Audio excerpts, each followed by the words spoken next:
I'm going to explain why I think some simple physics might make it such that it's very easy for humans to make it to 120 years old in the future, because we're just going to stop our bodies from collapsing.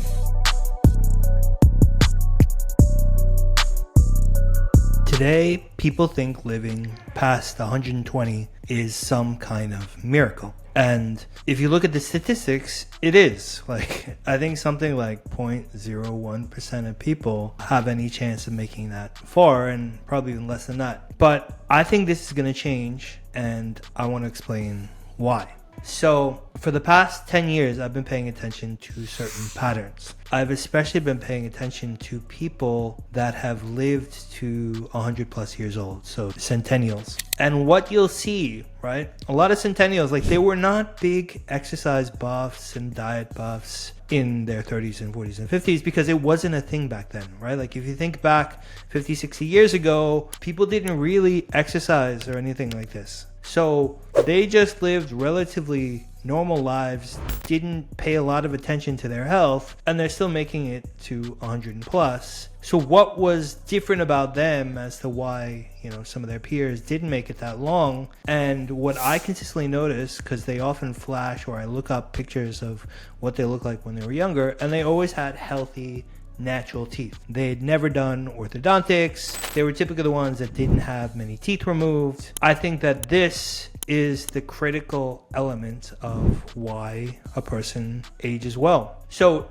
why is that, right? And I like to say that my hypothesis is that the body collapses according to some physics that are not that different from a building, right? So if you think about what happens as you age, is you're grinding your teeth down, you're losing teeth. That is causing the skull to collapse in.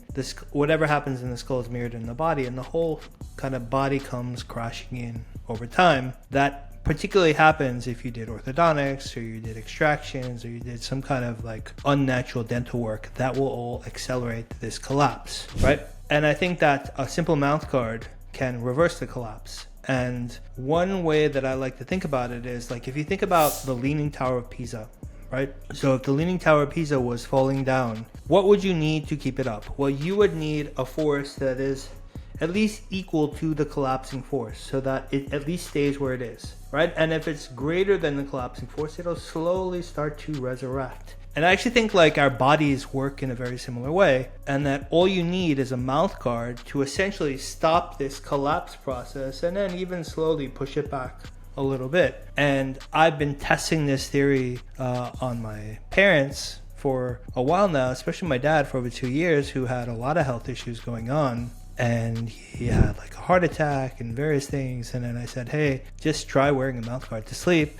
He didn't even really agree with why, but he did it anyway. And for the last couple of years, no new health issues. And if anything, things are improving. So it kind of in my view so far is showing that my theory is actually right, that the body collapses, a simple mouth guard stops it, and then it's almost hard to die, right? If you think that, okay, the only reason that we die is because we collapse, and if you can stop the collapse and even reverse it a little bit, what kills us? Maybe it's very hard to die, actually. And if it's very hard to die, I've been feeling some simple physics that stops us from collapsing will start making it easy to make it past 100, past even 120. And so I'm really interested to see how this plays out, because I have a feeling that these very simple physics that I talk about are going to extend the longevity of human beings far longer than all these other tricks and supplements that the longevity gurus have come up with.